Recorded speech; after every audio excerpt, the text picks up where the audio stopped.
Day 3 of Navratri. ఇంట్లో ఉన్న ఈ బ్లూ పొట్టు శారీనే కట్టుకున్నా. ఇది one of my old collection sari. చీర ఎప్పుడు కట్టుకున్నా నాకు అసలు ఎక్కువ రెడీ అవ్వాలనిపించదు. చక్కగా చీర కట్టుకుంటే చాలా అనిపించింది. శారీ మీద బ్లౌజ్ పట్టలేదు, సో పింక్ కలర్ బ్లౌజ్ వేసుకున్నా. శారీకి బ్లౌజ్ కి మ్యాచ్ అయ్యేలాగా బ్యాంగిల్స్ కూడా ట్రై చేసా. Coming to the jewellery piece ఒక్కటే పెట్టుకొని చీరను హైలైట్ చేద్దాం అనుకున్నా. ఆ నెక్ పీస్ కొంచెం హెవీగానే ఉండాలి. ఈ 2 నెక్ సెట్స్ నేను అమృత కలెక్షన్స్ అని ఇన్స్టా పేజ్ నుండి తీసుకున్నా. వైట్ కలర్ స్టోన్ తోటి హైలైట్ చేశారు, బట్ అన్ని కలర్స్ స్టోన్స్ మధ్యలో ఇచ్చారు. దేనికైనా సెట్ అయిపోద్ది. ప్రైస్ డీటెయిల్స్ కోసం వాళ్ళ పేజ్ని ట్యాగ్ చేస్తాను, వాళ్ళతో మాట్లాడండి. నేనైతే ఆ పెద్ద చోకర్నే సెలెక్ట్ చేసుకొని పెట్టేసుకున్నాను. శారీకి చాలా బాగా సెట్ అయిపోయింది.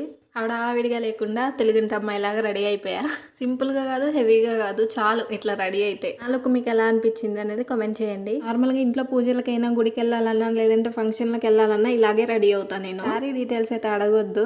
జ్యువెలరీ డీటెయిల్స్ కావాలంటే మాత్రం అమృత కలెక్షన్స్ కి మెసేజ్ చేయండి. కట్టు బొట్టు అంతా బాగా సెట్ అయింది. మరి మీకు ఎలా అనిపించింది అబ్బా?